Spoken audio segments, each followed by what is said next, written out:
Havia 30 convidados no terraço da quinta.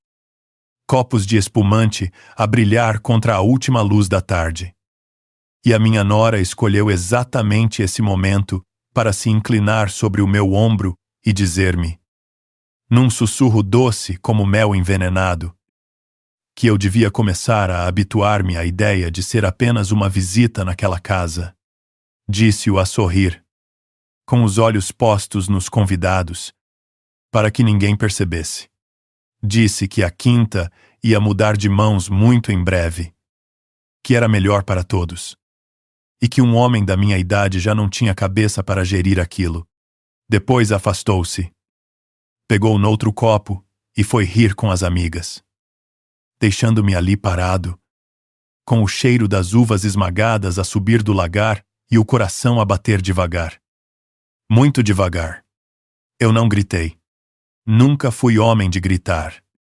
Fiquei calado, a olhar para as vinhas que a minha mulher plantou com as próprias mãos, e senti dentro de mim uma coisa fria a assentar. Como cimento a ganhar presa, foi então que o Joaquim, o caseiro que serve esta família há mais de 40 anos, me agarrou o braço com uma força que nunca lhe conhecera e me disse, muito baixo, como a voz, a tremor, que precisávamos de falar longe dali, imediatamente. Porque tinha encontrado uns papéis no escritório que eu tinha de ver com os meus próprios olhos, e o que ele me mostrou nessa noite mudou tudo. Antes de vos contar o que aconteceu a seguir, deixem-me pedir-vos uma coisa simples. Se já passaram pela dor de serem traídos por quem devia proteger-vos, se já tiveram de se defender de familiares ingratos que só viam em vós uma carteira e não uma pessoa, subscrevam este canal.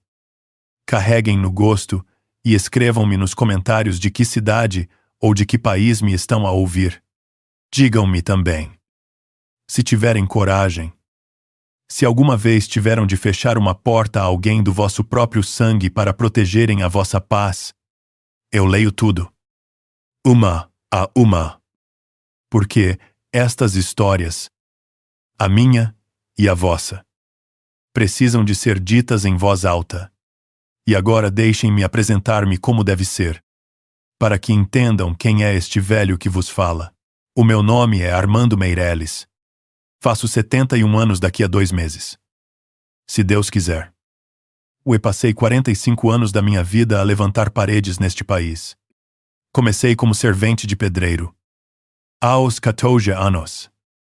A carregar baldes de argamassa por escadas de madeira que rangiam. Depois fui pedreiro. Depois, mestre de obras. E um dia, com as mãos gastas e as costas partidas, montei a minha própria empresa de construção civil no norte. Entre o Porto e o Douro.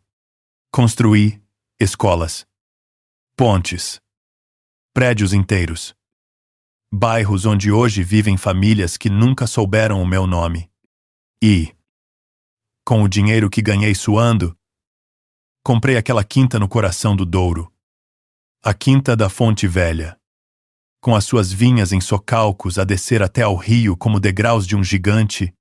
Comprei-a por causa dela, por causa da Deolinda, a minha mulher, que partiu há 4 anos numa manhã de fevereiro e que deixou este mundo mais pobre e mais frio.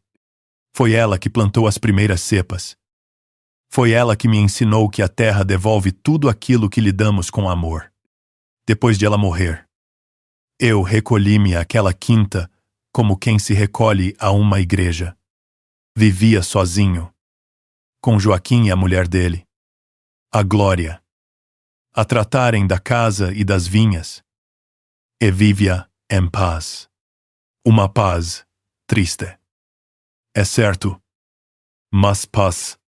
Julgava que tinha ganho o direito a envelhecer em sossego. Enganei-me. Enganei-me redondamente. Deixem-me recuar um pouco, para que percebam como se chega a um terraço a ouvir uma nora dizer-nos que somos apenas uma visita na nossa própria casa. Eu e a Deolinda tivemos um único filho, o Bruno. Demos-lhe tudo. Tudo aquilo que eu nunca tive. Pagamos-lhe os estudos numa universidade cara em Lisboa. Pagamos-lhe o carro. Pagamos-lhe o casamento com a Sofia, numa quinta de Cascais, que custou mais do que a casa onde eu nasci. Quando ele acabou o curso de gestão, abri-lhe as portas da empresa e, 3 anos antes desta história, cansado e velho, entreguei-lhe a administração corrente.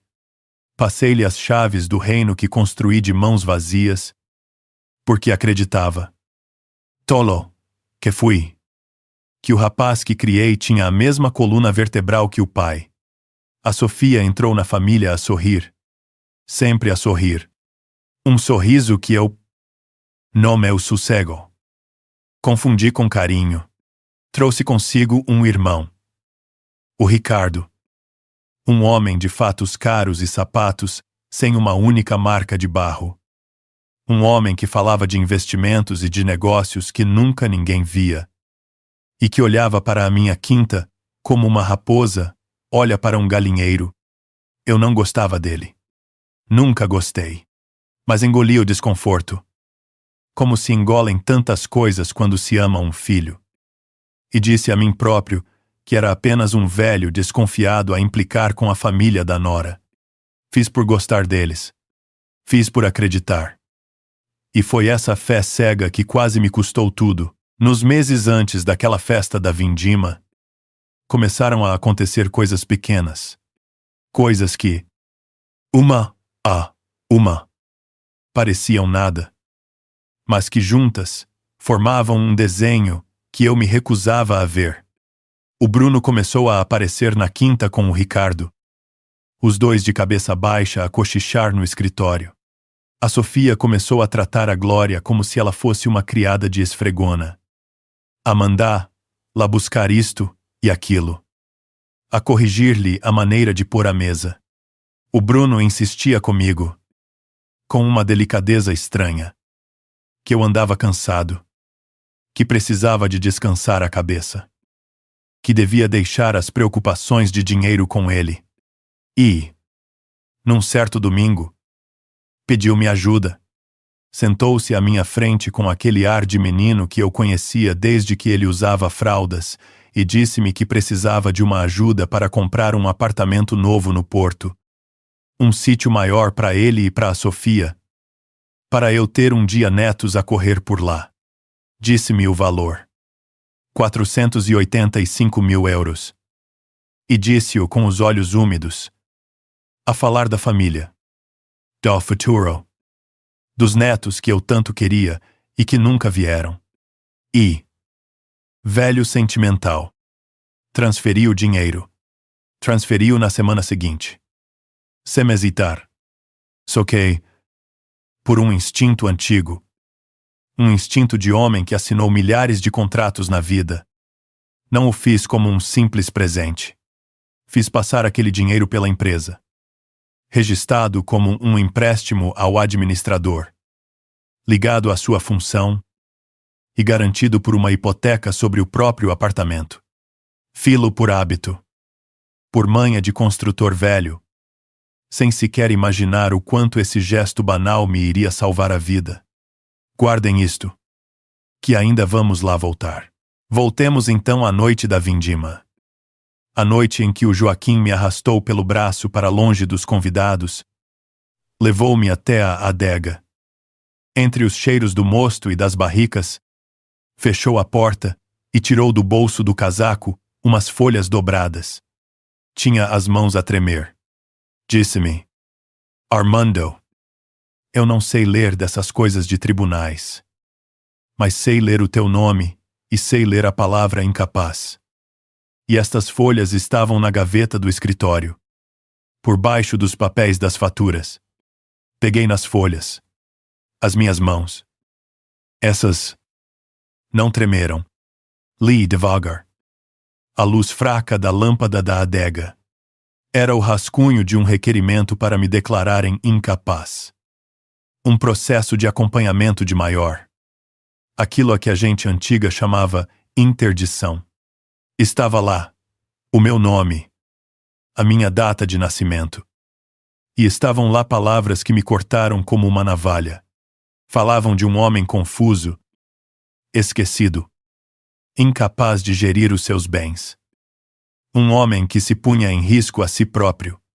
Falavam de mim. E, agrafada por trás, estava a fotocópia de uma procuração. Uma procuração que dava ao Bruno poderes plenos para vender bens, movimentar contas e hipotecar a quinta. Uma procuração com a minha assinatura, só que eu nunca assinei aquilo. Nunca. Fiquei a olhar para aquele papel na penumbra da adega, com o cheiro do vinho novo a envolver-me, e percebi, com uma clareza terrível, que o meu próprio filho tinha falsificado a minha mão para me roubar tudo e depois me trancar num quarto como um velho louco. Ah, Deolinda, que descanse. Teria caído ali mesmo. Eu não caí. Endireitei as costas. Dobrei os papéis com cuidado. Meti-os no bolso do casaco e disse ao Joaquim, com uma voz que nem eu reconheci de tão calma, para não dizer uma única palavra a ninguém, nem a Glória. E, ainda naquela adega, entre as barricas escuras, deixei de ser um pai. Passei a ser um homem que tinha um problema para resolver. Nessa madrugada não dormi. Sentei-me no meu escritório. O mesmo escritório onde desenhei há 40 anos os primeiros orçamentos da minha empresa numa folha de papel ao maço. E comecei a pensar como sempre pensei diante de uma obra impossível. Sem pânico. O pânico. Aprendi-o nos andaimes. É o inimigo da lucidez. Um homem que entra em pânico num telhado cai. Um homem que respira fundo e olha para os pés. Esse deixe vivo. Peguei no computador e entrei no portal predial. Levei menos de 10 minutos a confirmar o pior. A quinta da Fonte Velha. A minha quinta. A quinta da minha Deolinda. Tinha uma hipoteca registrada há 3 semanas a favor de um banco. Uma hipoteca de 900 mil euros que eu nunca autorizei. E a procuração falsa. Essa tinha sido lavrada num cartório do outro lado do país. Num sítio onde eu nunca pus os pés. Numa data em que eu estava, sabe-o, o Joaquim, deitado com uma gripe na cama daquela mesma quinta. Imprimi tudo. A impressora ronronou na madrugada. A cuspir folha atrás de folha. A cuspir a prova negra e branca de que o meu sangue me tinha vendido. Guardei as folhas numa pasta e esperei que o sol nascesse. E, enquanto o céu clareava por cima das vinhas, tomei uma decisão. Não ia confrontá-los. Ainda não. Se eu batesse a porta a acenar com aqueles papéis, o Bruno, que controlava as contas da empresa e os servidores, apagava tudo num instante. Jurava que eu era um velho confuso a inventar histórias. E a Sofia confirmava com lágrimas de crocodilo. Eu não podia ganhar uma guerra de palavras contra 2 pessoas que passaram meses a afinar a mentira. Para os apanhar, precisava que eles acreditassem que já me tinham apanhado a mim. Precisava de me tornar o velho tonto e assustado que eles julgavam que eu era. Na manhã seguinte, fui ter com eles. O Bruno e a Sofia tinham ficado a dormir na quinta, no quarto que dava para o rio. Encontrei-os na cozinha. A Sofia a beber um chá e o Bruno a olhar para o telemóvel. Entrei devagar, a arrastar um pouco os pés. E sentei-me à mesa com um ar cansado. Disse-lhes que tinha passado uma noite péssima, que já não dormia como antigamente, que a cabeça andava a pregar-me partidas. Vi os dois trocarem um olhar rápido. Vi a Sofia pousar a chávena com um cuidado súbito, e então dei-lhes a corda de que precisavam. Disse ao Bruno, com a voz baixa e envergonhada, que andava preocupado com a papelada toda da quinta, que já não percebia nada daquelas coisas modernas de bancos e computadores. E que talvez, quem sabe, fosse boa ideia ele ir tratando das coisas por mim. Porque eu já não tinha cabeça. O rosto do meu filho iluminou-se. Iluminou-se de uma alegria que me apunhalou. Pôs-me a mão no ombro. Aquela mão que outrora segurei quando ele aprendeu a andar. E disse-me, com uma ternura que hoje sei ser puro veneno: não te preocupes. Pai, eu trato de tudo. Tu só tens de descansar e aproveitar a reforma. A Sofia sorriu por trás da chávena. Estavam felizes. O velho tinha se dobrado. E eu saí daquela cozinha a arrastar os pés, de ombros descaídos, a representar a derrota, enquanto por dentro afiava uma faca que eles nem sabiam que existia. Nesse mesmo dia, fui ao porto, a um café escuro e vazio à meio da manhã, e sentei-me em frente a 2 dos poucos homens em quem eu ainda confiava neste mundo. Um era a doutora Leonor Prata, a advogada que acompanha a minha empresa há mais de 20 anos, uma mulher de olhos frios e coração leal que nunca na vida perdeu uma causa por preguiça. O outro era o Nuno Tavares, um velho amigo dos meus tempos de obra, hoje revisor oficial de contas. Um homem que sabe seguir um euro roubado através de 10 empresas de fachada, como um cão de caça segue um rasto no meio da chuva. Pousei a pasta sobre a mesa e contei-lhes tudo. A procuração falsa. A hipoteca. O requerimento para me declararem incapaz. A doutora Leonor leu os papéis em silêncio, com os lábios cada vez mais apertados. E no fim disse-me apenas: Armando, isto não é uma zanga de família. Isto é crime. E crime grave. Falsificação de documento. Burla qualificada. Tentativa de nos levar a um juiz com base numa mentira. O Nuno pegou nas contas da empresa que eu lhe levei e correu os dedos pelas colunas de números com a paciência de quem já viu tudo. Ao fim de 1 hora, ergueu os olhos e disse-me uma frase que eu nunca vou esquecer. Disse: Armando, isto que tu me trouxeste é só a ponta do novelo. Isto vai muito mais fundo do que uma quinta. E foi assim que começou a investigação silenciosa que durou 3 semanas.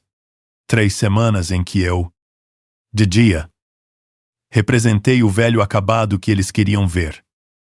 E, de noite, desmontei, peça a peça, a máquina que me queriam pôr em cima.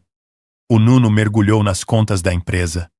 Descobriu, escondida no meio de milhares de faturas legítimas de cimento, de gasóleo, de salários, uma sangria lenta e metódica. Todos os meses, saía das contas da empresa uma verba de 12.000 euros, classificada com um nome inocente: consultoria estratégica, paga a uma sociedade que ninguém conhecia, uma empresa registrada numa morada que era, afinal, um pequeno escritório alugado numa rua do centro do Porto. Sem funcionários. Sem telefone. Sem nada. O Nuno seguiu o dinheiro. Seguiu-o daquela empresa de fachada para uma conta, dessa conta para outra. E dessa outra, finalmente, para as mãos do Ricardo, o irmão da Sofia. Aquele homem dos fatos caros e dos sapatos limpos. E, quando levantou a última pedra, encontrou por baixo o verdadeiro monstro. O Ricardo estava afogado em dívidas. Tinha metido as poupanças de meia família num esquema de negócios que rebentou. Tinha pedido dinheiro a agiotas. A gente perigosa que não trabalha com tribunais, nem com paciência. E devia a essa gente mais de 320.000 euros. Com juros a crescer todas as semanas como uma maré. Era esse buraco sem fundo que estava a engolir o dinheiro da minha empresa. O meu filho estava a esvaziar a casa que eu construí para pagar as dívidas de jogo e de ganância do cunhado. E a quinta, a minha quinta, a quinta da Deolinda, era a última tábua que eles se agarravam para se salvarem de se afogarem, mas eu precisava de mais.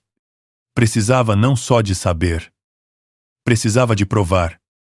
E de provar de tal maneira que nem o melhor advogado do mundo pudesse dizer que era tudo invenção de um velho gagá. Precisava de os apanhar a dizer, elo, com a própria boca. Foi a doutora Leonor que me avisou, com toda a frieza da lei, que eu não podia gravar as escondidas conversas em que não estivesse presente, que havia regras, que uma prova mal apanhada podia estragar tudo num tribunal. E foi por isso que fizemos as coisas com cuidado. Sempre com ela a segurar-me a mão para eu não passar da linha. Deixei que fosse a vida a entregar-me à confissão. Numa tarde, apareci na quinta sem avisar, com uma desculpa qualquer, e ouvi vozes vindas do escritório. Encostei-me à parede do corredor. Não, escuro. E ouvi. Ouvi o Ricardo, com aquela voz de dono do mundo, a dizer ao Bruno que estava tudo a andar depressa demais, que os homens a quem ele devia dinheiro já não esperavam, e que era preciso apertar o velho de uma vez. Ouvi a Sofia dizer, com uma calma que me gelou o sangue, que o médico já estava tratado, que na semana seguinte davam entrada com o processo, que punham o velho num lar bom, longa, num sítio calminho, e que depois vendiam tudo em paz. Ouvi o Bruno, o meu filho, o menino que eu levei ao colo por parques inteiros, dizer apenas, com um suspiro cansado, então está bem. Mas, despachem-se, que ele às vezes olha para mim de um jeito que não gosto. Fiquei ali, encostado à parede fria, a ouvir os três a repartirem a minha vida como quem reparte uma herança antes do defunto arrefecer. E não me tremeu uma mão. A Deolinda dizia sempre que eu tinha gelo nas veias quando as coisas apertavam. Nunca ela teve tanta razão. Recuei sem fazer barulho. Saí da quinta e liguei à doutora Leonor de dentro do carro. Contei-lhe o que ouvira. Ela ouviu-me em silêncio e depois disse: Armando, agora temos o rumo, mas precisamos de o transformar em prova legal. Vamos fazer as coisas pela ordem certa. E fizemos. Nos dias seguintes, ela apresentou queixa no Ministério Público, com todos os papéis, a procuração falsa, a hipoteca ilegal, o rasto do dinheiro que o Nuno reconstruíra euro a euro, a polícia judiciária, a secção dos crimes econômicos. Pegou no processo com a fome de quem cheira sangue, e no cartório onde a procuração tinha sido lavrada, descobriu-se o que faltava. O notário que assinara aquilo era conhecido do Ricardo. Tinha lavrado a procuração num dia em que eu, provadamente, estava de cama a 150 quilômetros dali. E havia registros. Havia câmaras. Havia um funcionário disposto a falar. A mentira, que parecia perfeita, começou a estalar por todos os lados como louça velha, ao lume. Enquanto isto se movia nas sombras, eu tratei de me proteger à luz do dia, com a manha antiga de um homem que passou a vida a ler contratos. A empresa era ainda inteiramente minha, no papel. E o empréstimo que dera ao Bruno estava, felizmente, amarrado à sua função e garantido pela hipoteca sobre o apartamento. Trabalhei em silêncio, noite após noite. Com a doutora Leonor, liquidei discretamente as minhas poupanças pessoais e passei o capital para uma estrutura segura, fora do alcance da empresa e das mãos do meu filho. Coloquei os papéis da quinta a salvo, num sítio onde nenhuma procuração falsa lhes chegava. E fiz uma última jogada, a mais fria de todas. A empresa devia-me a mim, pessoalmente, uma grande soma de dinheiro que eu lá metera ao longo dos anos e que nunca me dera ao trabalho de reclamar. Com a ajuda da advogada, formalizei esse crédito, com garantias, de tal maneira que, se o Bruno alguma vez conseguisse deitar a mão à empresa, herdaria com ela uma montanha de dívida a pagar-me a mim. Num só movimento. Deixei de ser o velho vulnerável que eles julgavam e tornei-me o credor de que ninguém se livra. A teia que eles teceram para me apanhar tinha agora uma teia maior à volta. E eles nem imaginavam. Faltava o golpe final. E o golpe final precisava de palco. A ocasião surgiu naturalmente. A Sofia insistira num almoço de família na quinta. Um domingo. Disse a ela a sorrir. Celebrarmos estarmos todos unidos. Que Deus me perdoe. Mas quando ela me disse aquilo, eu quase me ri. Convidou o irmão. O Ricardo. Convidou. Para minha surpresa. Umas quantas amizades importantes dela. Gente de dinheiro do Porto. Porque a Sofia nunca soube fazer maldade sem plateia. Ela queria mostrar a essa gente a quinta que julgava já quase sua. A herança que julgava já quase apanhada. E eu deixei-a preparar tudo. Deixei-a encher a minha mesa de convidados. Como um homem que deixa o inimigo montar acampamento no sítio exato onde vai cair a emboscada, pedi apenas uma coisa à doutora Leonor e ao inspetor da polícia judiciária que conduzia o caso. Pedi-lhes que estivessem por perto. Nesse domingo, com tudo pronto, pedi-lhes que me deixassem falar primeiro. Chegou o domingo. Um dia quente de setembro. Com o sol a cair sobre os socalcos e o rio a brilhar lá embaixo, como uma folha de estanho. A mesa foi posta no terraço. A mesma mesa comprida de castanho, onde a Deolinda servia os seus jantares. Coberta de louça boa e de flores. O Ricardo chegou de óculos escuros e sorriso largo, a apertar mãos aos convidados, como se fosse ele, o dono. A Sofia flutuava por entre a gente com um vestido caro. A rir alto. A apontar as vinhas e a dizer que aquilo tudo... ia dar muito que fazer, mas também muito dinheiro. O Bruno andava atrás dela. Pálido. Com um brilho de suor na testa. A apertar contra o peito uma pasta preta que não largava. Eu conhecia bem aquela pasta e sabia o que ela levava dentro. Levava a procuração e uns quantos papéis que eles tensionavam. Mais cedo ou mais tarde. Empurrar para as minhas mãos. Eu cheguei devagar. Apoiado numa bengala que comprei de propósito para aquela representação. E sentei-me à cabeceira. A tremer um pouco a mão. A fingir que já mal via o prato à minha frente. O meu filho olhou para aquelas mãos trêmulas e relaxou os ombros. Estava tudo. Para ele. No seu devido lugar, o almoço decorreu como uma exibição de crueldade.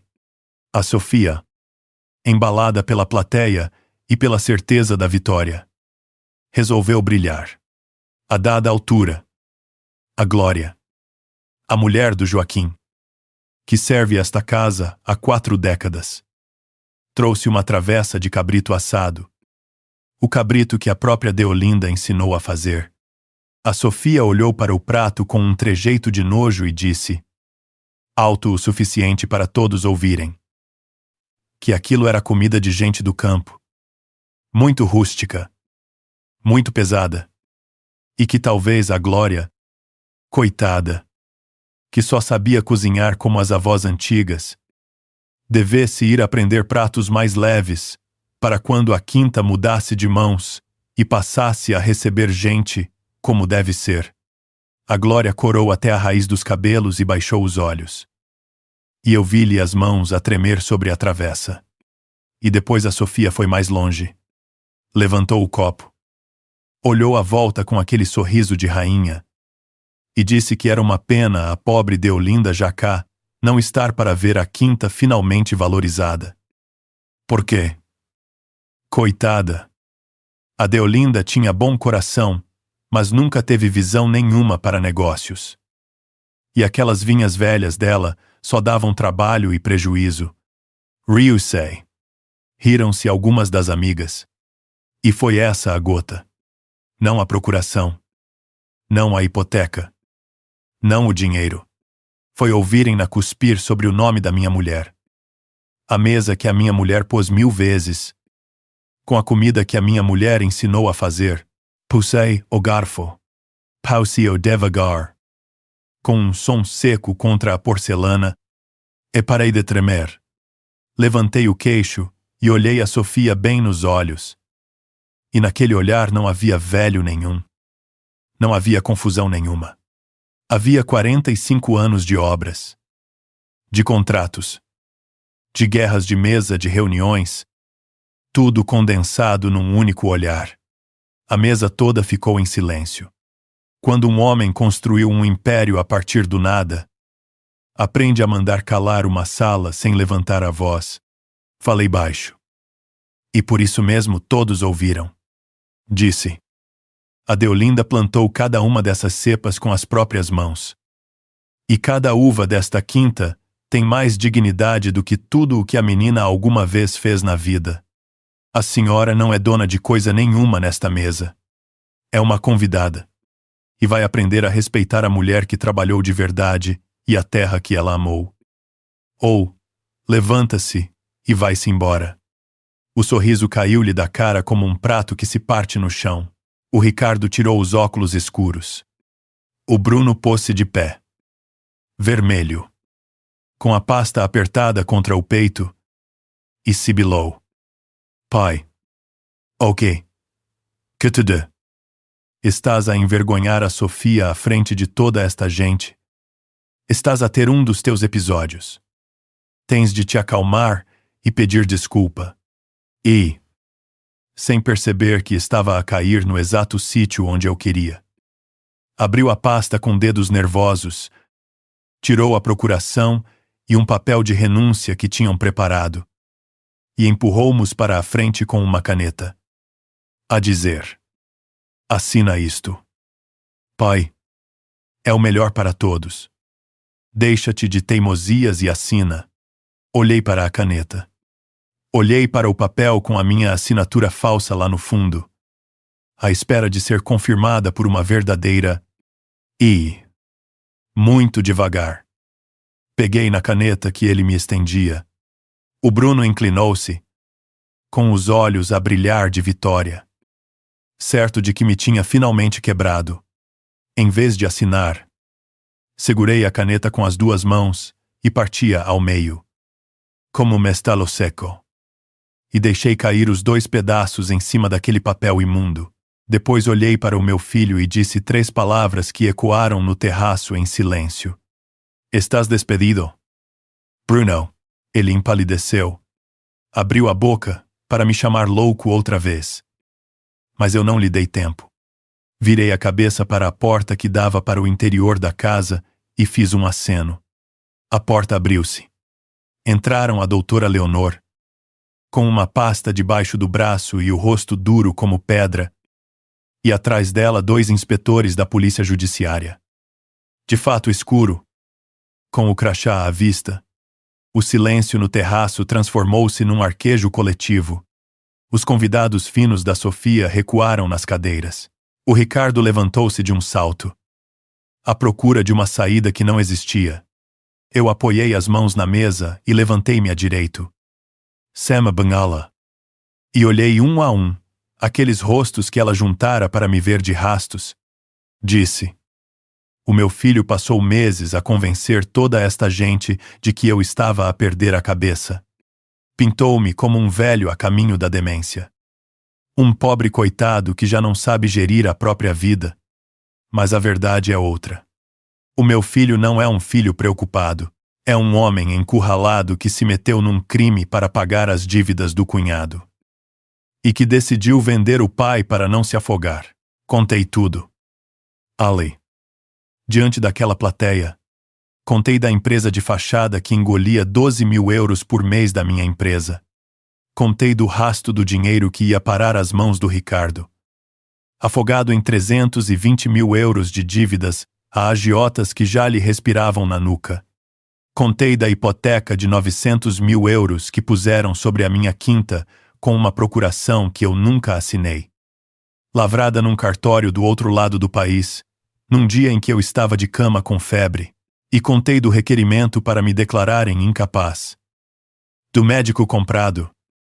Do lar longínquo, onde me tensionavam trancar, para me calar para sempre, enquanto vendiam tudo.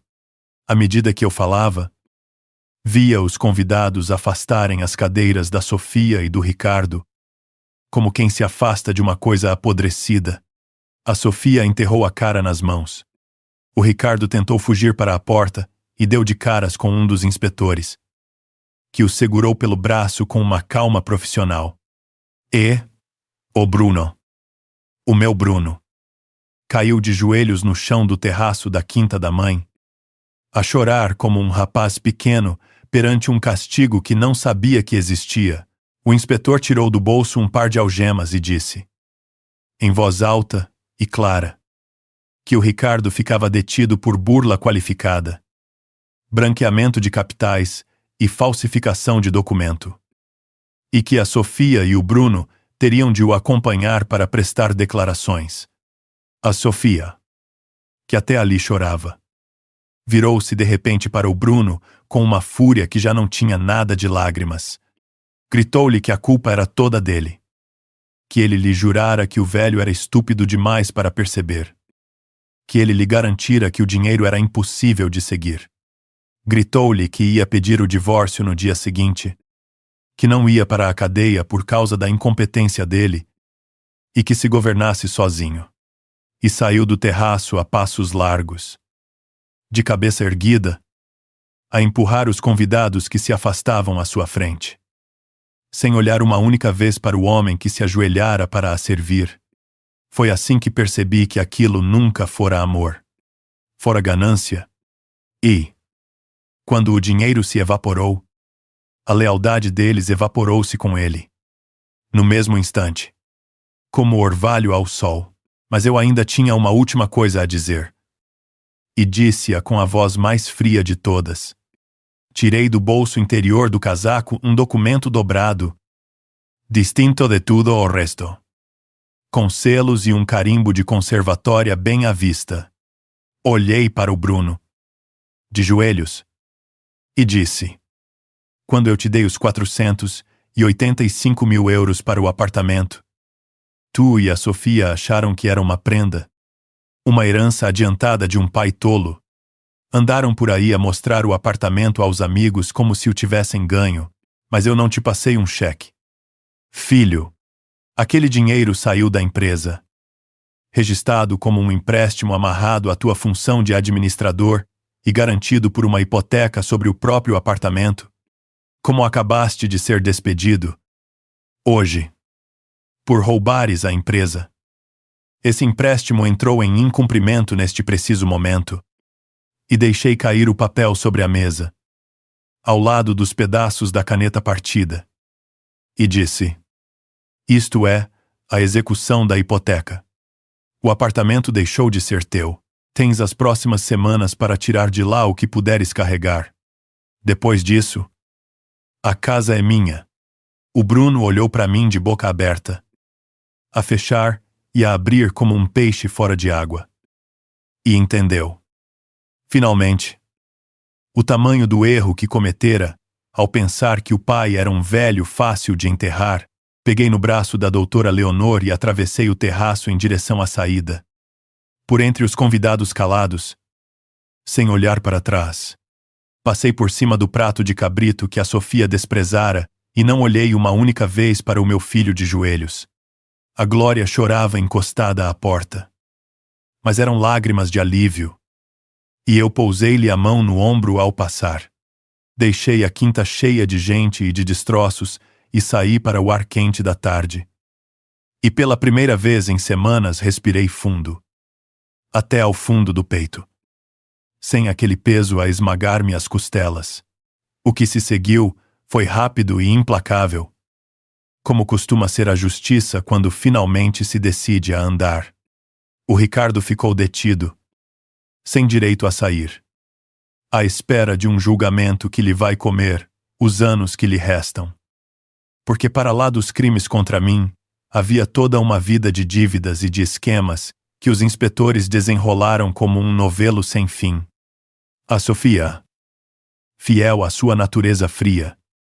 Deu entrada com o divórcio na semana seguinte.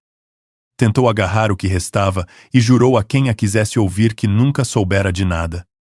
Que fora tudo o marido e o irmão. Abandonou o Bruno completamente. Deixou-o sozinho a enfrentar o que ele próprio construíra. E o Bruno perdeu tudo. A mulher. O apartamento. O trabalho. Oh, não. Os amigos importantes deixaram de lhe atender o telefone. O clube onde ele desfilava cancelou-lhe a inscrição. Ficou a boiar na cidade, sozinho, com o rosto a envelhecer 10 anos num mês. E eu? Virei-me para os inocentes. A minha empresa era pequena, mas tinha as suas gentes.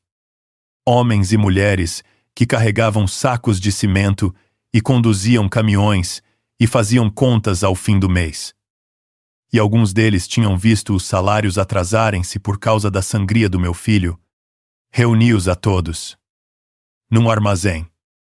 Em cima de uma palete de madeira, como o velho mestre de obras que nunca deixei de ser.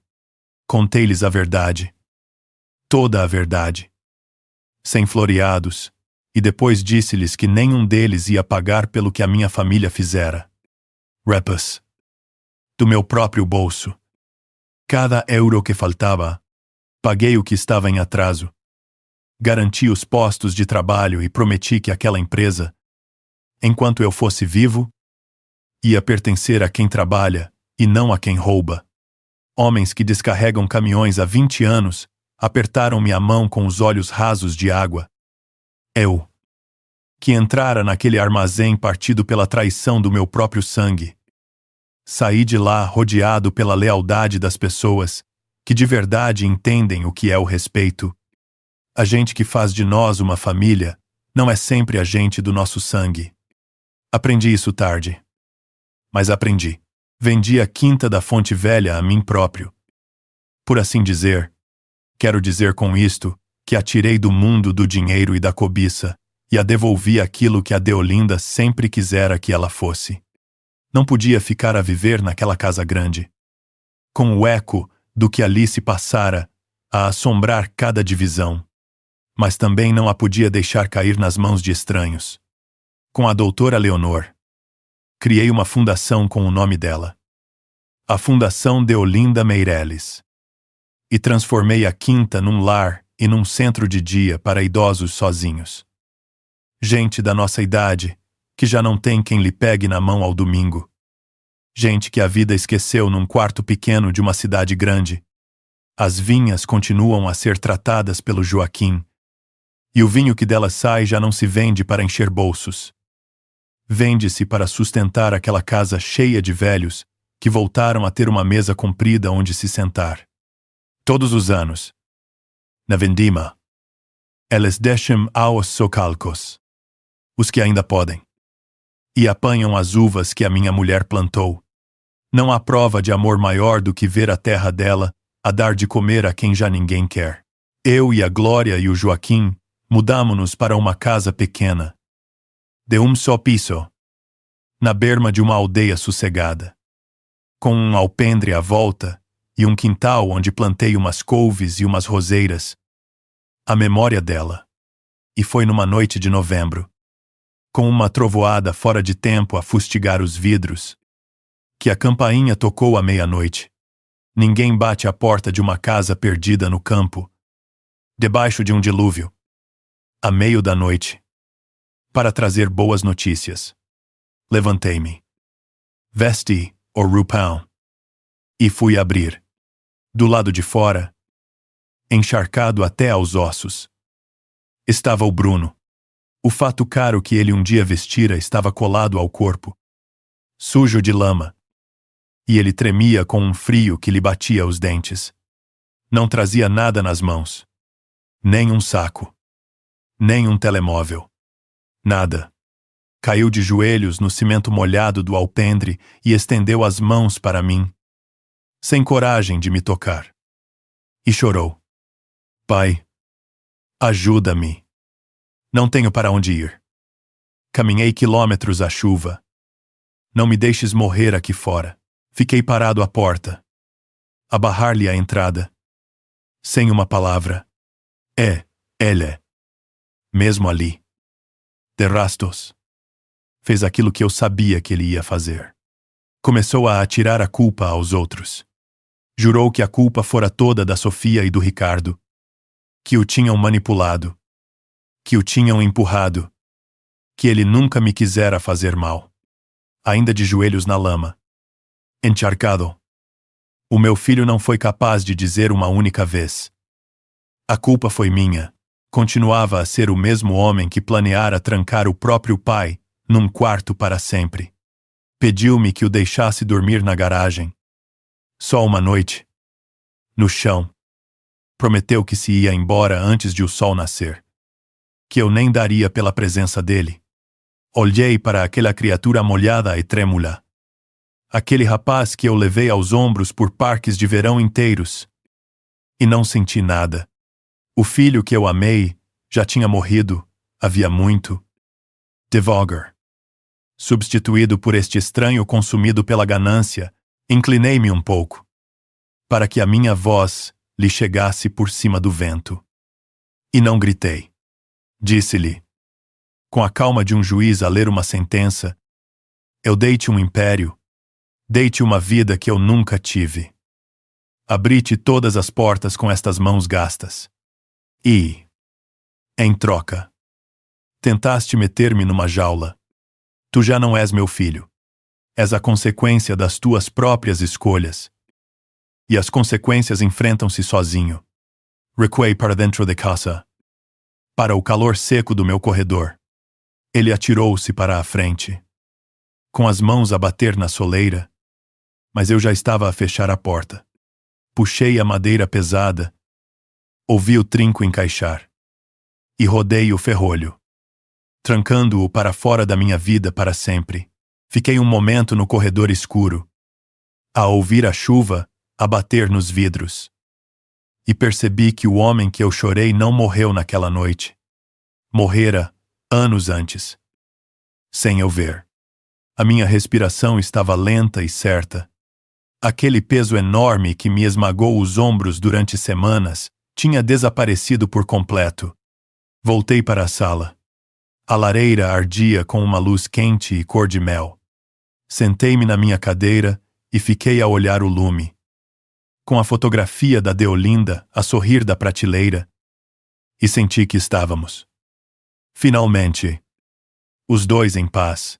Deixem-me terminar com uma coisa que aprendi tarde demais. Mas que aprendi bem. O sangue faz de nós parentes. Mas é a lealdade e o respeito que fazem de nós família. Como o pai. O nosso instinto é proteger os filhos, custe o que custar. Dar-lhes o mundo numa bandeja de prata.